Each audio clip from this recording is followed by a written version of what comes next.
The blazing Arizona sun hung low in the sky as Magnolia Winters gripped her worn leather satchel and stared at the imposing gates of the Broken Spur Ranch. Her throat felt as dry as the dusty road she'd traveled, but it wasn't just from the heat. Desperation had driven her here, to the last place she'd ever expected to find herself begging for work from a man she'd never met. The year was 1885, and the West was still wild enough to be dangerous for a woman alone. Magnolia had learned that lesson the hard way during her 3-week journey from Philadelphia. But she had no choice. Not after her father's death had left her with nothing but debts and a tarnished family name. She pushed open the heavy wooden gate and made her way up the path to the main house. It was a sturdy 2-story structure with a wide porch and rocking chairs that spoke of evenings spent watching the sunset. Right now, all she could see was a possible salvation if the owner would hear her out. A tall man stepped out onto the porch, his face shadowed by a wide-brimmed hat. "This is private property, madam," he called out, his voice deep and even. Magnolia straightened her spine. "I'm looking for work, sir. I was told in town that the Broken Spur might be hiring." He descended the steps slowly, and as he came into the light, Magnolia caught her breath. He was younger than she'd expected, perhaps 30, with sun-bronzed skin and eyes the color of a cloudless sky. His shoulders were broad, his stance confident.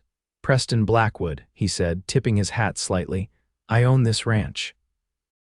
"Magnolia Winters," she replied, extending her hand as her mother had taught her. Though she suspected such formalities were rare out here, to her surprise, he took it, his calloused palm warm against her gloved one. "What kind of work are you looking for, Miss Winters?" "We don't typically employ ladies at the ranch," she swallowed hard. "I can cook, clean, mend, keep books. I'm a quick learner, Mr. Blackwood."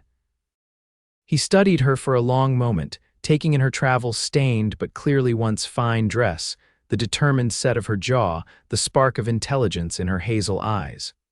"Only one position open," he said finally, his expression unreadable. "And I'll only offer it under one condition." "What condition?" she asked, heart hammering against her ribs. Preston Blackwood's gaze flickered to the setting sun, then back to her face. "Only if you'll marry me by sunset." Magnolia's mouth fell open. "I beg your pardon, you heard me, Miss Winters." "Marry me by sunset today or the job's not yours." That's preposterous," she sputtered. "I don't even know you." "Lot of women out here marry men they barely know," he replied with a shrug. "Got my reasons for asking, take it or leave it." Magnolia clutched her satchel tighter. The absurdity of his proposal warred with the reality of her situation. She had exactly $3.17 to her name. The hotel in town would cost her $1 a night, and then what? "Why would you propose marriage to a complete stranger?" she demanded. A muscle ticked in his jaw. "Got a homestead claim that needs proving up. Government requirement says I need a wife living on the property. Deadline's tomorrow," he gestured toward the horizon. "So yes or no?" Magnolia's mind raced. A business arrangement then, not a real marriage, perhaps that made it slightly less insane. "Would it be a true marriage?" she asked, her cheeks heating despite her attempt at practicality. Something flickered in his eyes. "On paper, yes. In practice, we can negotiate terms." "I'll need my own room," she said quickly. "Done. And a fair wage for my work around the ranch." He nodded once. "Reasonable. And I want to know that I'm free to leave when, if circumstances change." Preston Blackwood's expression darkened slightly. "Marriage isn't something I take lightly, Miss Winters, even one of convenience, but I won't hold you against your will. We can draw up papers stating terms if that makes you feel better." Magnolia took a deep breath, scarcely able to believe what she was considering. "I'll need time to think." "No time," he said, gesturing again to the sinking sun. "Judge Wilson's in town today only. It's now or never." She closed her eyes briefly. What would her mother say if she could see her now, contemplating marriage to a stranger in exchange for room and board? But her mother wasn't here. No one was here to help her. "Very well, Mr. Blackwood," she said, opening her eyes and meeting his gaze steadily. "I accept your proposal." A look of surprise crossed his face, as if he hadn't actually expected her to agree. Then he nodded briskly. "Let's go then. Town's a 15-minute ride." He whistled sharply, and a ranch hand appeared with 2 horses, a powerful black stallion and a gentle-looking chestnut mare. "Can you ride, Miss Winters?" Preston asked, already moving toward the stallion. "Yes," she lied. She'd had basic riding lessons as a girl, but nothing prepared her for the tall western saddle. Preston seemed to sense her hesitation. Without comment, he helped her mount, his hands strong and sure at her waist. The intimacy of the touch startled her, a preview of what marriage, even in name, only might mean. They rode in silence, the enormity of what she'd agreed to weighing heavily on Magnolia's mind. The town of Copper Creek appeared on the horizon, a collection of wooden buildings stretched along a dusty main street. "Why me?" she finally asked as they approached the town. "Surely there are women here you could have asked." Preston kept his eyes forward. "Tried that. Local girls want love, not land. Widows want security, not work. You're desperate enough not to ask too many questions." His bluntness stung, but Magnolia couldn't deny the truth of it. "And what happens after we're married, after you secure your claim? We make it work," he said simply. "Or we don't, but I keep my promises, Miss Winters. You'll have a roof, food, and respect under my care." The judge's office was a small room above the general store. Judge Wilson was a rotund man with spectacles and a harried air about him. "Another one, Blackwood," he sighed when they entered. "This is the 3rd girl you've brought in a month." Magnolia froze, turning to stare at Preston. "The others changed their minds," Preston said quickly, shooting the judge a warning look. "This time it's happening." Judge Wilson shrugged and pulled out a ledger. "Names." The ceremony was brief and impersonal. Magnolia's hands trembled as she signed the marriage certificate. Preston's signature was bold and sure beneath hers. "You may kiss your bride," Judge Wilson said, already closing his book. Preston hesitated, then leaned forward and pressed the briefest of kisses to Magnolia's cheek. His lips were warm, his beard scratchy against her skin. "Congratulations, Mrs. Blackwood," the judge said, handing her the certificate. "May you fare better than his previous almost brides."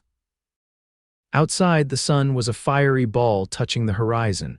Preston helped her back onto her horse without meeting her eyes. "I think you owe me an explanation," Magnolia said as they began the ride back to the ranch. "Previous almost brides," Preston sighed heavily. "It's not what you think." 2 other women agreed to the arrangement, but both backed out before the ceremony. "Why?" He was silent for so long that Magnolia thought he wouldn't answer. Then one got a better offer from a shopkeeper. The other, he hesitated. "The other said she couldn't marry a man with my reputation." "And what reputation is that?" Magnolia asked, suddenly wary. "Some say I killed a man," he said flatly. "Some say I robbed a bank, some say worse. People talk, especially about a man who keeps to himself." "And did you kill someone?" Preston's eyes met hers, hard and challenging. "Would it matter now? You're already my wife." A chill ran down Magnolia's spine despite the evening heat.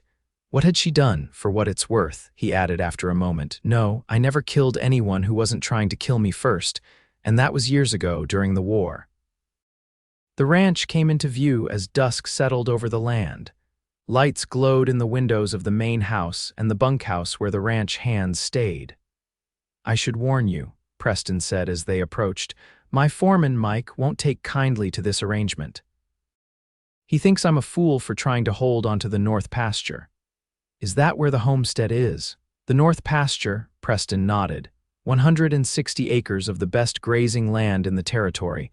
My father tried to claim it 20 years ago but failed. I won't make the same mistake." As they dismounted in front of the main house, a door slammed and a burly man with a salt and pepper beard stormed toward them. "You actually did it," he demanded, looking Magnolia up and down with undisguised skepticism. "You married this city girl to keep your claim." "Watch your tone, Mike," Preston warned quietly. "This is my wife, Magnolia. You'll show her the respect that position deserves." Mike's expression softened slightly as he turned to Magnolia. "No offense meant, madam, just surprised is all. Welcome to Broken Spur." Magnolia nodded stiffly, unsure what to say. The reality of her situation was sinking in with each passing moment. "Get her things from town tomorrow," Preston told Mike. "Tonight she'll make do with what she has." He turned to Magnolia. I'll show you to your room." The main house was surprisingly comfortable inside, with solid furniture and touches that spoke of a woman's hand in the distant past, embroidered cushions, a china cabinet, landscape paintings on the walls. "My mother's things," Preston explained, catching her glance at a particularly fine porcelain figurine. "She died 10 years ago, my father 5 years before that." "I'm sorry," Magnolia said automatically. "My father passed recently as well." Preston nodded but didn't ask for details. He led her upstairs to a small but clean bedroom with a narrow bed, dresser, and washstand. "This was my sister's room," he said, "before she married and moved to California." "You have a sister," Magnolia seized on this normal detail, two, both older, both gone east as soon as they could. His tone suggested there was more to that story, but he didn't elaborate. "Bathrooms down the hall, kitchen's downstairs. You'll meet Martha in the morning, she cooks for the ranch hands." "I thought you said you needed someone who could cook," Magnolia said, frowning. "I do. Martha's getting on in years and her arthritis is bad. She needs help." He paused at the door. "Get some rest, Mrs. Blackwood. Tomorrow will be a long day." After he left, Magnolia sank onto the bed, the events of the day crashing over her. She was married to a stranger. In the middle of nowhere. For the first time since leaving Philadelphia, she allowed herself to cry. Morning came too soon, the unfamiliar sounds of the ranch waking Magnolia before dawn.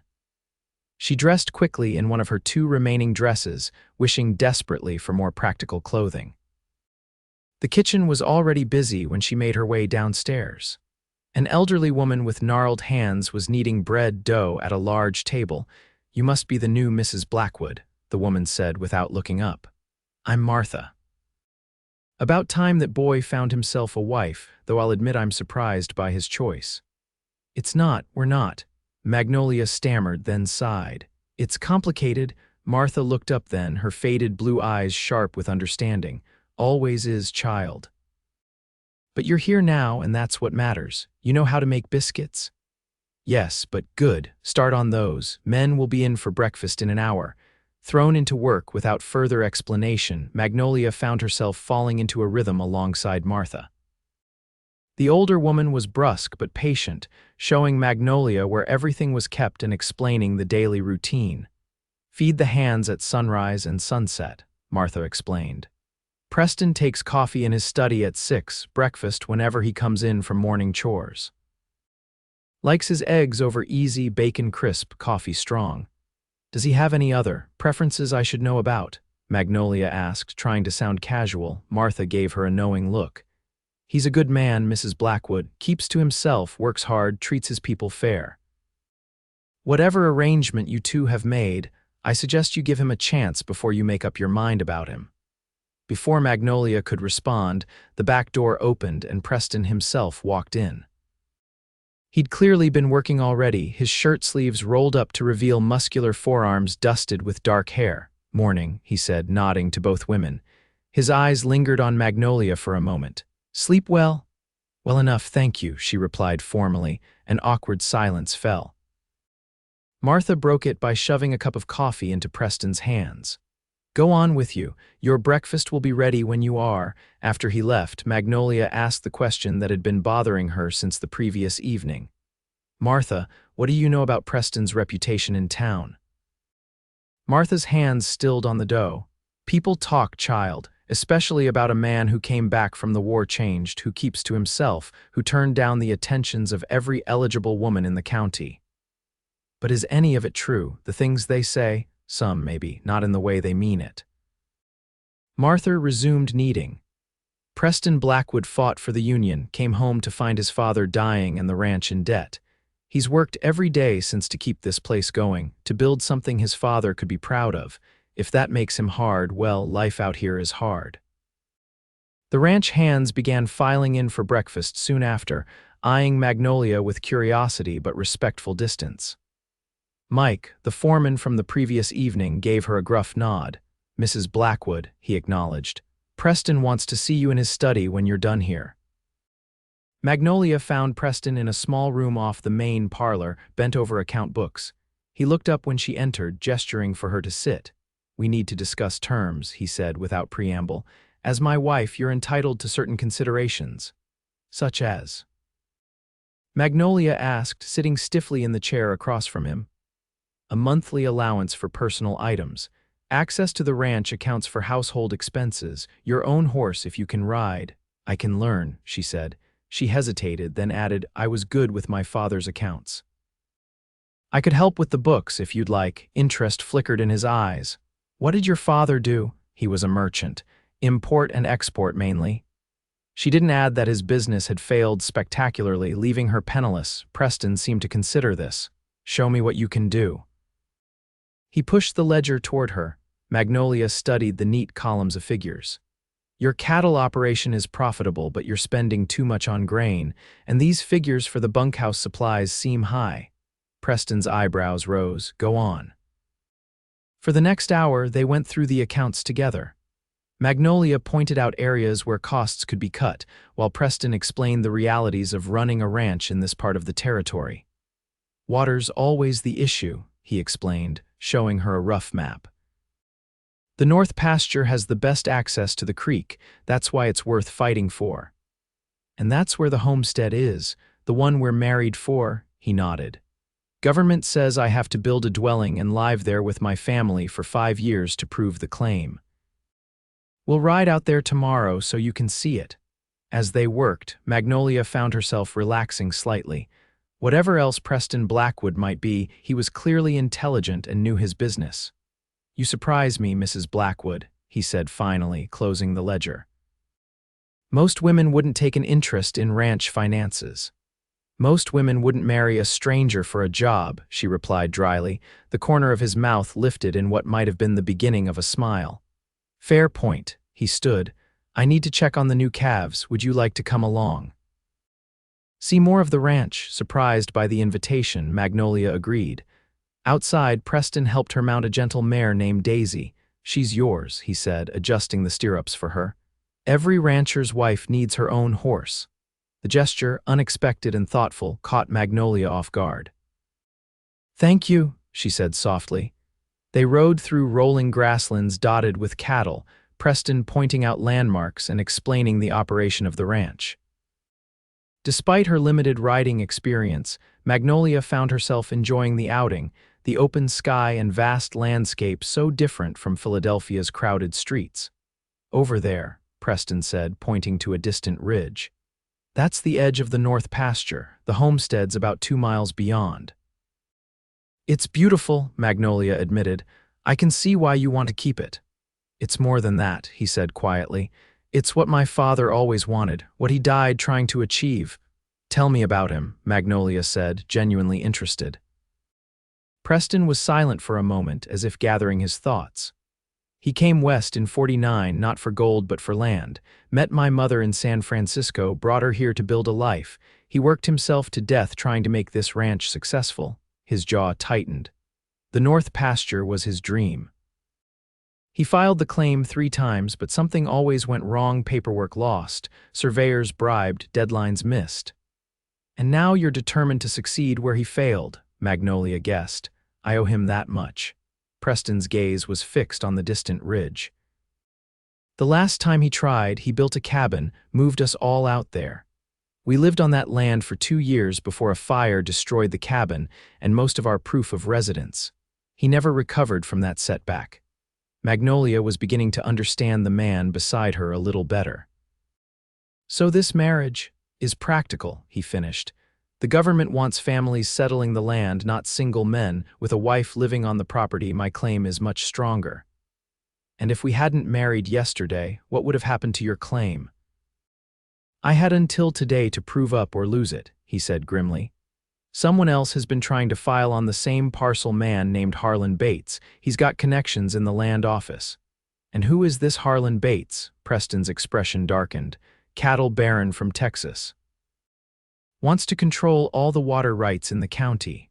Already owns most of the land south of here." They returned to the ranch house as the sun was setting, Magnolia sore from the unaccustomed riding but oddly exhilarated. The day had given her a new perspective on her hasty marriage and the man who was now her husband. That evening, After a quiet dinner during which they discussed plans for the North Pasture homestead, Preston excused himself to his study. Magnolia was left alone in the parlor, exhaustion from the day's events finally catching up with her. She was nearly asleep in her chair when Preston returned, a small wooden box in his hands. "This was my mother's," he said, opening the box to reveal a simple gold band set with a small sapphire. "If you're to be my wife, even just on paper, you should have a proper ring." Magnolia stared at the ring, then at Preston. "I couldn't possibly, please," he said quietly. "It would look right." Understanding his meaning that appearances mattered for their arrangement to work, Magnolia slowly extended her left hand.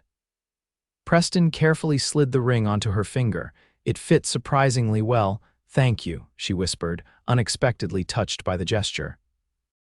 Preston nodded once, his expression unreadable in the lamplight. "Good night, Mrs. Blackwood." As promised, the next day they rode out to see the homestead property. The journey took most of the morning, winding through pastures and over rocky terrain until they crested a hill, and the north pasture spread out before them. It was even more beautiful than Magnolia had imagined, a vast expanse of grass bordered by the silver ribbon of a creek, cottonwood trees creating patches of shade along the banks. "There," Preston said, pointing to a clearing near the creek where the frame of a small cabin stood partially completed. "That's our home for the next 5 years, at least on paper."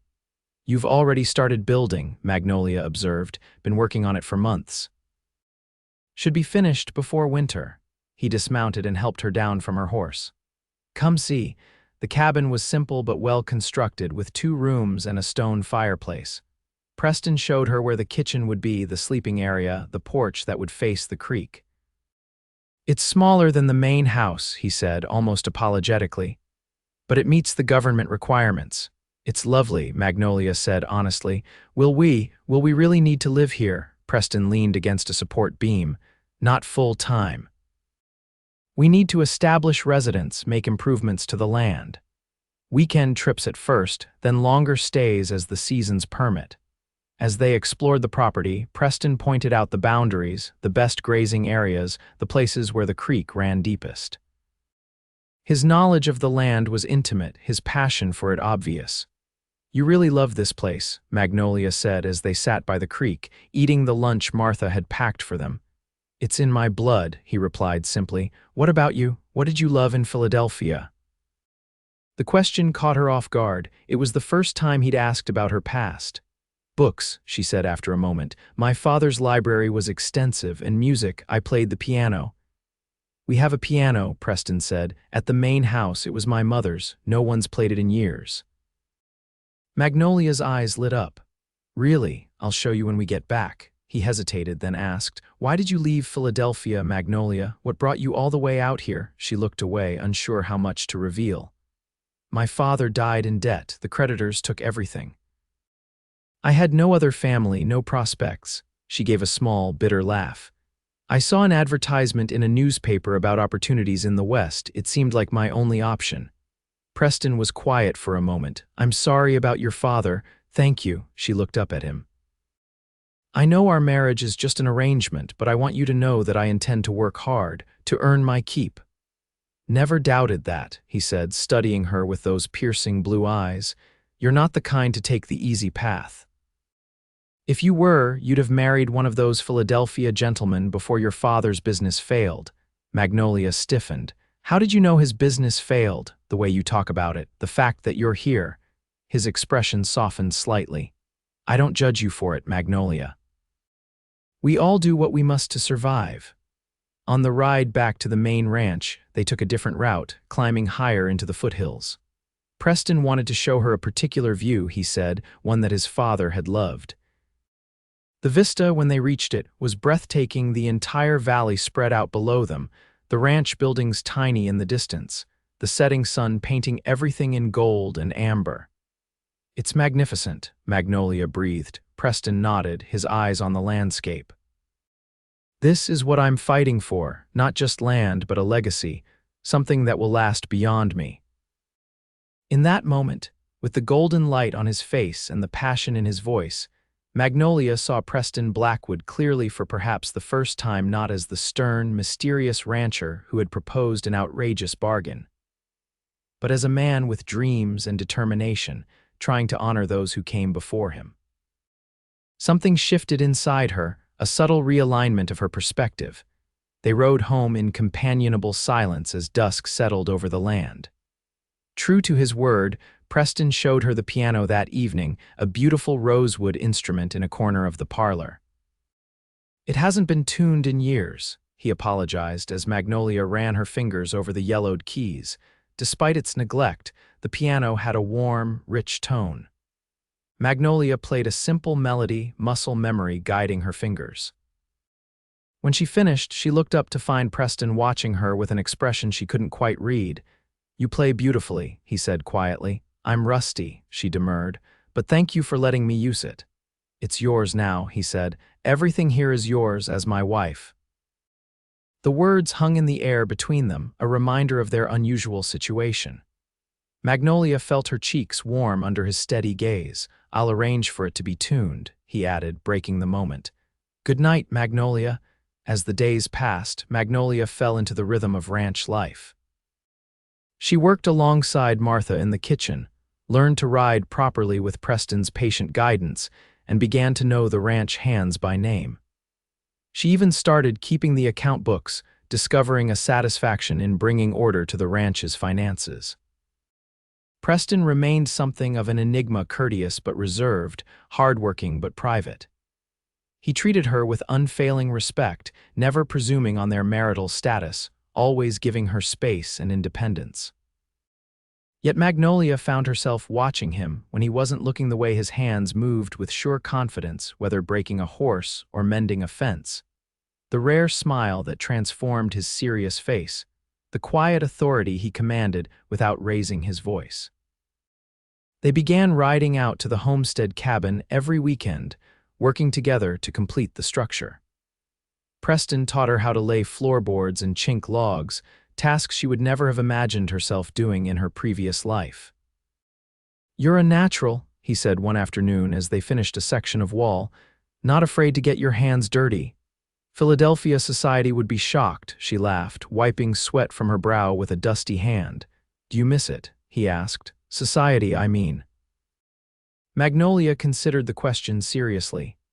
"I miss certain things: books, music, conversation about art and politics." She looked around at the half-built cabin, the wild beauty of the land. "But I don't miss the artifice, the constant pretending. That money matters more than character, that appearances are everything." She met his eyes. "Out here, people are judged by what they do, not who their family is or how much they own."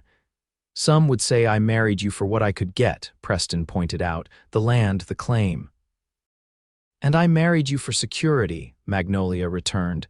"We both had our reasons." "Fair enough." He handed her a canteen of water, "but I think we've been fortunate in our bargain." It was the closest he'd come to acknowledging that their arrangement might be developing into something more than convenience. In town the following week, Magnolia had her first encounter with the mysterious Harlan Bates. She had gone in with Mike to purchase supplies, Preston having stayed behind to deal with a sick calf. She was selecting fabric for curtains at the general store when a tall, expensively dressed man approached her. "You must be Blackwood's new wife," he said, removing his hat to reveal silver-streaked dark hair. "Harlan Bates, madam. A pleasure to make your acquaintance." Magnolia noted the assessing look in his eyes, the calculated charm of his smile. "Mr. Bates," she acknowledged coolly. "I've heard your name mentioned." "All good things, I hope," he said with a smile that didn't reach his eyes, "though I doubt that, coming from your husband." "Preston speaks of you exactly as much as you deserve, Mr. Bates," she replied evenly. Bates chuckled. "A loyal wife, how charming." "I wonder, though, if you know exactly what you've married into. Preston Blackwood isn't the simple rancher he pretends to be." "I know my husband well enough," Magnolia said, turning back to the fabric. "Do you know about the fire?" Bates asked quietly. "The one that killed old man Blackwood's dream of claiming the north pasture. Interesting timing, that fire, right when the final inspection was due." Magnolia stiffened. "What are you implying?" "Only that history has a way of repeating itself. Accidents happen, especially on isolated homesteads. He placed his hat back on his head. Just something to consider, Mrs. Blackwood. My offer to purchase the Broken Spur remains open. For the right price, you and your husband could live comfortably anywhere you choose. Before Magnolia could respond, Mike appeared at her side, his expression stormy. Everything all right here, Mrs. Blackwood? Fine, thank you, Mike, she said, not taking her eyes off Bates. Mr. Bates was just leaving. Indeed I was. Bates tipped his hat. Give my regards to your husband, Mrs. Blackwood. As he walked away, Mike growled, man's a snake. Been trying to push Preston out for years. He mentioned a fire, Magnolia said. Something about Preston's father's claim. Mike's expression darkened further. That's a sore subject, madam. Best ask Preston about it directly. The ride back to the ranch was tense, Magnolia's mind racing with questions. That evening after dinner, she found Preston in his study as usual. I met Harlan Bates today, she said without preamble. Preston's head snapped up, his expression instantly alert. What did he want? To imply that you might have had something to do with the fire that destroyed your father's homestead cabin. Preston went very still. And what did you say to that? Nothing, but I'm asking you now. She met his gaze steadily. Was there more to that fire than you told me? For a long moment, Preston just looked at her, his face unreadable. Then he sighed heavily and gestured to the chair across from him. I was 15 when it happened, he began as Magnolia sat. My father had finally gotten all the paperwork in order for the North Pasture claim. We'd been living in the cabin for almost 2 years, me, my parents, my sisters. It wasn't easy, but we were making it work. He stared down at his hands. The fire started in the middle of the night. I woke up to my mother screaming. The whole place was engulfed in minutes. We barely got out with our lives. That's terrible, Magnolia said softly. But why would Bates suggest you were responsible? Because Bates's father wanted that land too. He'd tried to buy it from my father multiple times, but my father refused to sell. After the fire, when we couldn't prove our residence and lost the claim, old man Bates swooped in to file on it. Preston's jaw tightened, but he died before he could complete the process. His son's been trying to finish what his father started ever since. You think they set the fire? I know they did. Found evidence, a broken lantern that wasn't ours, footprints leading away from the property. His eyes, when they met hers, were filled with old pain. But we couldn't prove it, and my father, the loss broke him. He never recovered. Magnolia reached across the desk and placed her hand over his. I'm sorry, Preston. He looked down at their joined hands, surprise flickering across his face. Bates thinks I'm seeking revenge, that this is all about an old grudge. He shook his head. It's not, it's about justice. About finishing what my father started. I believe you, Magnolia said simply. Something shifted in Preston's expression, a softening around his eyes. Thank you, he said quietly, for not assuming the worst. The moment stretched between them, charged with unspoken emotions. Then Preston gently withdrew his hand. It's getting late. You should get some rest. That night, lying in her bed, Magnolia found herself thinking about Preston not as her business partner in this marriage of convenience, but as a man with a painful past and a burning drive to right old wrongs. She was beginning to understand him, beginning to see the depths beneath his reserved exterior. And if she was honest with herself, she was beginning to care for him in a way that had nothing to do with their arrangement. The following Saturday, they rode out to the homestead cabin as usual. Preston had been quieter than normal since their conversation about Bates, but not unkind. If anything, he seemed more attentive, making sure Magnolia had everything she needed at the ranch, asking her opinion on ranch matters, teaching her more about the operation. The cabin was nearly complete now, with a sturdy roof, finished walls, and even glass in the windows. Today, they were to install the stove that had been delivered from town. It's really becoming a home, Magnolia observed as they worked together to position the heavy cast iron stove. That's the idea, Preston replied. Government inspector will be coming in 2 weeks. Everything needs to look established by then. And after the inspection, if we pass, Preston straightened, wiping his hands on a rag, we maintain residence here for 5 years, make improvements to the land. Then the claim is secure. 5 years, Magnolia repeated softly. It seemed both a very long time and somehow not long enough. Preston was watching her closely. I know it's not what you envisioned for your life. No, she agreed, but then nothing about my life has gone as planned lately. Do you regret it? He asked, his voice carefully neutral. Coming west, our arrangement, Magnolia considered the question seriously. No, she said finally, I don't regret it. Something flickered in Preston's eyes. He took a step toward her, then stopped as the sound of approaching horses reached them. We're not expecting anyone, he said, instantly alert. Stay here. He moved to the door, hand on his holstered revolver. Magnolia followed despite his instruction, peering out the window beside him. 3 riders were approaching Harlan Bates and 2 rough-looking men she didn't recognize. Bates, Preston muttered. What the hell does he want? He stepped out onto the newly built porch, positioning himself in front of Magnolia. That's far enough, Bates, he called as the riders drew near. Bates reined in his horse, a sleek black stallion that pranced nervously. Blackwood, he acknowledged. Mrs. Blackwood. His eyes moved over the cabin, taking in the improvements. Quite a cozy little nest you're building here. State your business, Preston said flatly.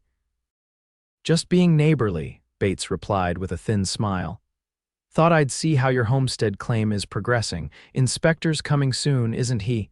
What's it to you? Bates shrugged elegantly. Professional interest, you might say. This parcel would round out my holdings nicely. I'm still willing to make you a generous offer for the Broken Spur, Blackwood, enough for you and your lovely wife to start fresh somewhere else.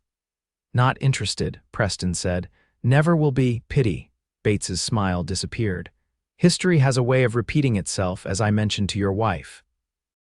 Isolated cabins, accidental fires, tragic really. Preston's hand tightened on his revolver. Is that a threat, Bates? Just an observation. Bates's cold eyes moved to Magnolia. Mrs. Blackwood, I do hope you've fully considered your position.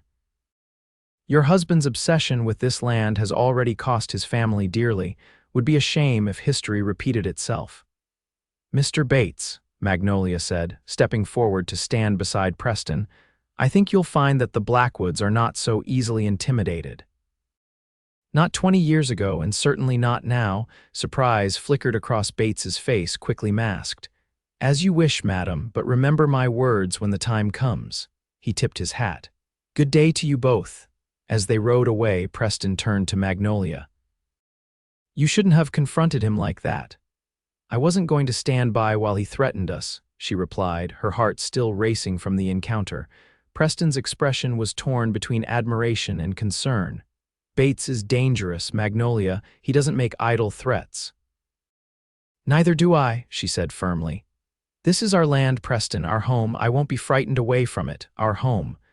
The words hung in the air between them, weighted with meaning neither of them had intended. Preston's eyes searched hers, something new and uncertain in his gaze. You mean that? About this being our home, Magnolia hesitated, then nodded slowly. I think I do, she admitted. It's become more than just an arrangement to me. Preston took a step closer, close enough that she could feel the warmth radiating from his body. Magnolia, he began, his voice rough with emotion. The moment was shattered by the distant sound of a rifle shot. Preston reacted instantly, pulling Magnolia back into the cabin. Stay down, he ordered, drawing his revolver. What is it? She asked, crouching by the wall. Could be nothing. Could be Bates's men trying to scare us. He moved to the window, staying low. I'm going to check it out. You stay here out of sight. No, Magnolia said, surprising herself with her vehemence. We stick together. Preston looked like he wanted to argue, but another shot rang out, closer this time. Fine, he said tersely. But you do exactly as I say. They slipped out the back of the cabin and into the cover of the trees that lined the creek. Preston moved with the quiet confidence of a man used to tracking, guiding Magnolia with a hand at her elbow. They hadn't gone far when they heard voices, angry, arguing men. Told you to warn them, not shoot at them. Just firing into the air, boss, scaring them a little. Idiots, I don't want them dead, not yet, I want them gone. Preston's grip on Magnolia's arm tightened. Bates and his men, what now? She whispered. Preston's jaw was set in a hard line. Now we gather evidence. Bates has finally made a mistake. They crept closer, using the trees for cover. From their vantage point, they could see Bates and his men in a small clearing. One of the men was holding a rifle. "No more shooting," Bates was saying. "We do this my way, after dark." "Make it look like an accident." "What about the woman?" one of the men asked. "Leave her be," Bates snapped. "Just burn the cabin, they'll get the message." Preston's face had gone pale with fury. He started to move forward, but Magnolia grabbed his arm. "No," she whispered urgently. "We need to get help. We can't take on all three of them." For a moment, she thought he would ignore her. Then he nodded sharply. "You're right, we ride for town. Get the sheriff." They backed away carefully, returning to the cabin by a circuitous route. The horses were still tethered nearby, thankfully undisturbed. "We'll ride double on my horse," Preston said, quickly gathering their few belongings. "It's faster, and I don't want to risk separating." As they mounted, Magnolia's arms wrapped tightly around Preston's waist. She realized with startling clarity that sometime in the past weeks, this man had become more to her than a business partner. The thought of him facing danger made her heart clench with fear. They rode hard for town, taking a different route than the main trail to avoid running into Bates and his men. The journey seemed interminable, each cracking twig and rustle of leaves making them tense. Finally, the lights of Copper Creek appeared in the distance. They headed straight for the sheriff's office, a small building on the main street. Sheriff Tom Wilson was a grizzled veteran of the frontier, his weathered face showing little surprise at their breathless story. "Bates, eh?" he said when they'd finished. "Been wondering when he'd show his true colors. Man's been pushing the boundaries of the law for years." "Will you help us?" Preston asked. "We need witnesses if they try to burn the cabin tonight." The sheriff nodded. "I'll deputize a few men. We'll head out there and wait." "Catch them in the act." "I'm coming with you," Preston said firmly. "Me too," Magnolia added. Both men looked at her in surprise. "It's our home," she said simply. "Our fight." Preston's expression softened. "Magnolia, don't tell me it's too dangerous," she interrupted. "I've faced Harlan Bates. I've heard his threats. I have a right to see justice done." After a moment, Preston nodded. "All right, but you stay with me the whole time." The sheriff gathered 4 men he trusted, briefed them on the situation, and within an hour, they were riding back toward the homestead. The plan was simple: position themselves around the cabin and wait for Bates and his men to make their move. Dusk was falling as they reached the property.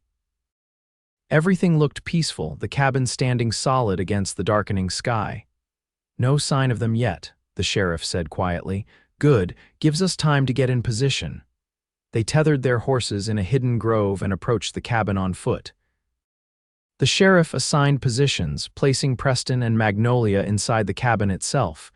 "If they come to burn it, they'll have to get close," he explained. "We'll let them make the first move, then catch them red-handed." As darkness fell completely, the waiting began. Inside the cabin, Preston and Magnolia sat side by side on the floor, backs against the wall, away from the windows. "I'm sorry," Preston said softly after a long silence, "for bringing you into this." Magnolia turned to look at him, his face dimly visible in the darkness. "You didn't bring me into anything. I made my choice when I agreed to marry you." "It was supposed to be a simple arrangement," he said. "A business deal, not this." "Life rarely follows our plans," she replied. "My father used to say that the measure of a person is not how they handle success, but how they face adversity." Preston's hand found hers in the darkness, his fingers warm and strong. "Your father sounds like a wise man." "He was," Magnolia said, "despite his failings."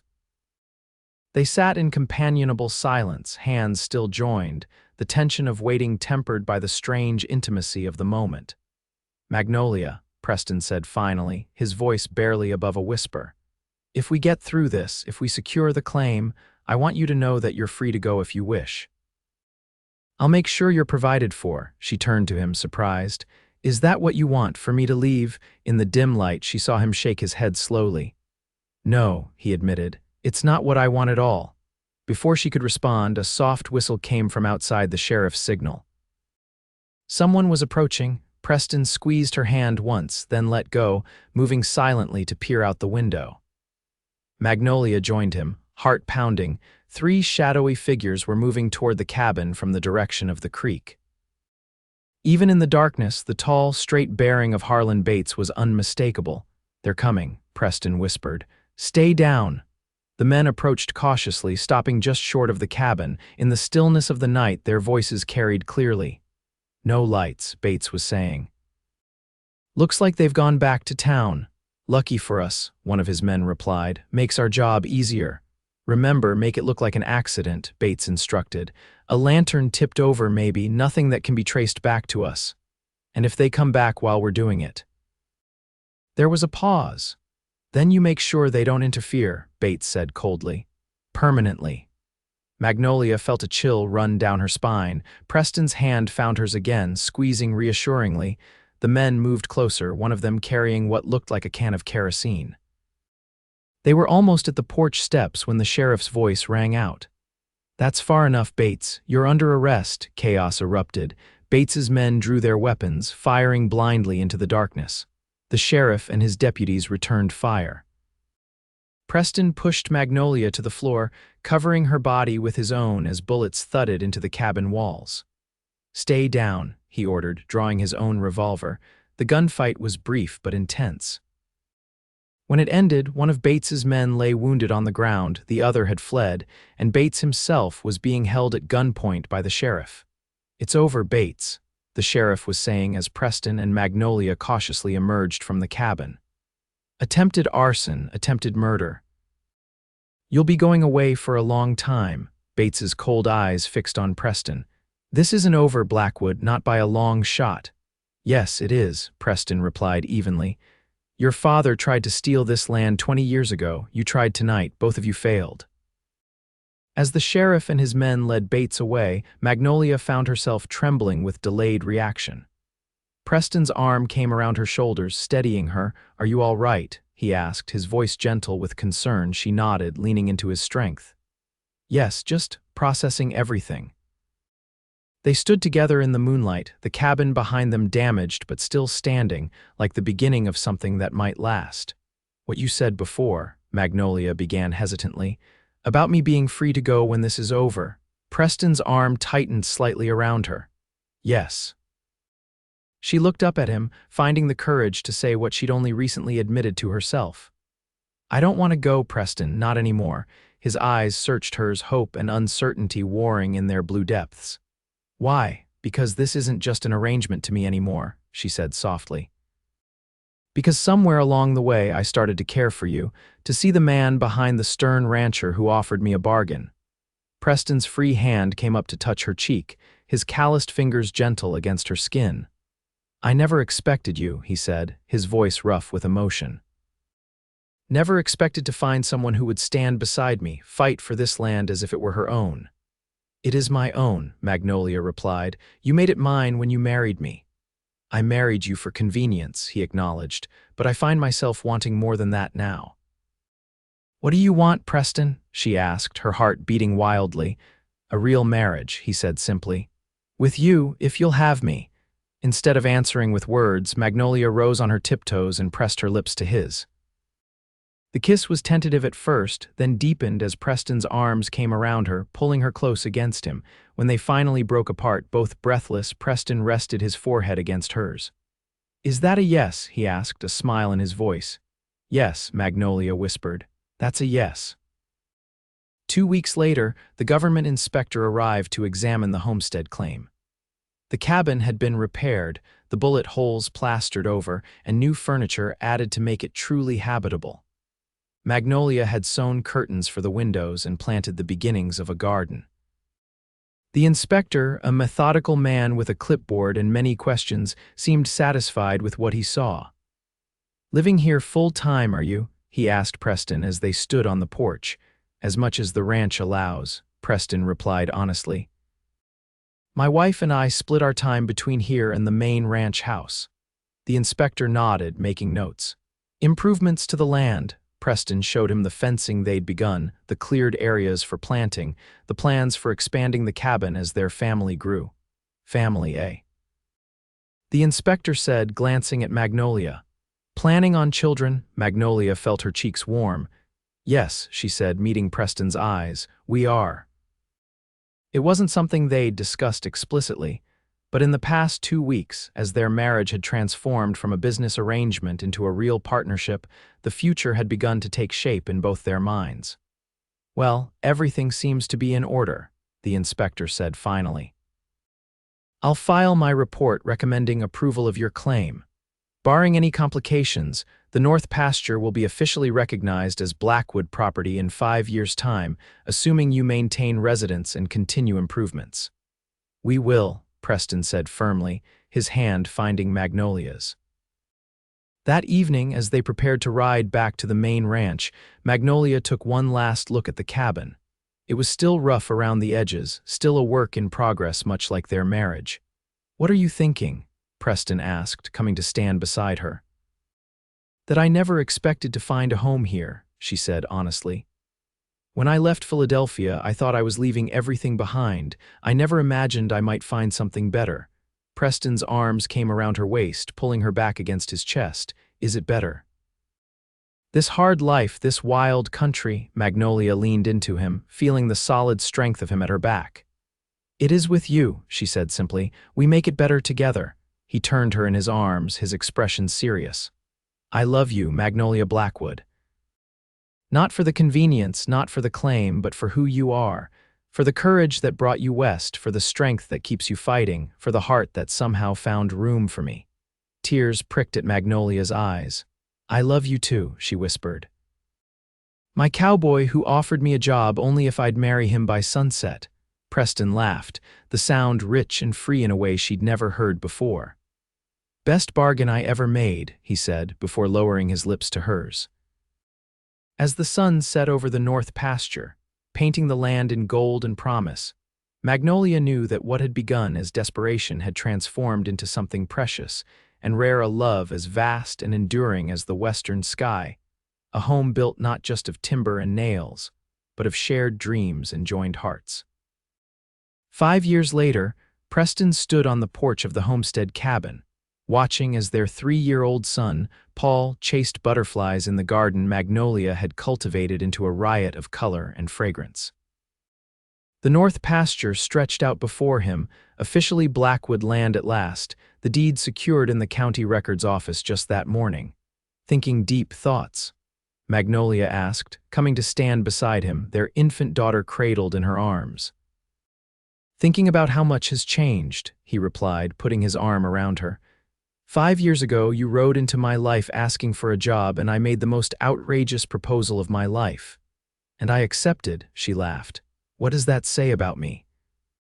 "That you're either very brave or very foolish," he teased, pressing a kiss to her temple. "Or perhaps just desperate enough to take a chance on a stranger." "The best chance I ever took," Magnolia said softly. "Look what it gave us." She gestured to their son, to the baby in her arms, to the thriving homestead that had grown from a simple cabin into a proper home, with additions built as their family expanded. The Broken Spur Ranch had prospered too, with Magnolia's keen business sense complementing Preston's knowledge of the land. They had paid off old debts, expanded their herds, and built a reputation for fair dealing and quality stock. Harlan Bates was long gone, serving a prison sentence for his crimes. The threat he had represented was just a memory now, a shadow dispelled by the bright reality of their life together. "What shall we do to celebrate?" Preston asked, watching as Paul finally caught a butterfly, his small face alight with wonder as it rested briefly on his palm before fluttering away. "I was thinking," Magnolia said, a smile playing at the corners of her mouth, "that we might have a proper wedding, a renewal of vows." Preston raised an eyebrow. "You weren't satisfied with our first ceremony, the hasty words in front of a bored judge." "It served its purpose," she acknowledged. "But I thought perhaps we deserve something more, something that celebrates not what brought us together, but what kept us together." Preston turned to face her fully, taking in the woman who had transformed his life, her honey-brown hair touched with gold in the sunlight, her hazel eyes wise and loving, the quiet confidence she carried like a mantle. "I think that's a wonderful idea," he said. "Though I should warn you, I intend to say the same words I said 5 years ago." "Oh," Magnolia's eyes danced with amusement. "You're going to propose marriage only if I'll have you by sunset, No, Preston said, his voice dropping to a tender murmur. I'm going to promise to love you for the rest of my days, to build a life worthy of your courage, to never take for granted the gift you gave me when you said yes. Magnolia's eyes filled with tears. Those weren't the words you said 5 years ago. They were the words in my heart, Preston replied, even if I didn't know it yet. Paul came running up the porch steps then, breaking the moment with his exuberant energy. Papa, I saw a real big butterfly. It was blue. Preston scooped him up, settling the boy on his hip. Did you now? As big as you? No, Paul giggled. Not that big. Magnolia watched them, her heart full to bursting. From the desperate young woman who had arrived in Arizona with nothing but hope and determination, to the wife, mother, and partner she had become, the journey had been unexpected, challenging, and more rewarding than she could have imagined. What are you thinking now? Preston asked, catching her gaze over their son's head. That sometimes the most outrageous proposals lead to the most beautiful lives, she replied, and that I would say yes all over again, even knowing how hard the path would be. So would I, Preston said softly, every time. As the sun began its descent toward the horizon, painting the north pasture in shades of gold and amber, the Blackwood family stood together on the porch of the home they had built not just with timber and nails, but with courage, perseverance, and a love that had begun as a bargain and grown into a legacy.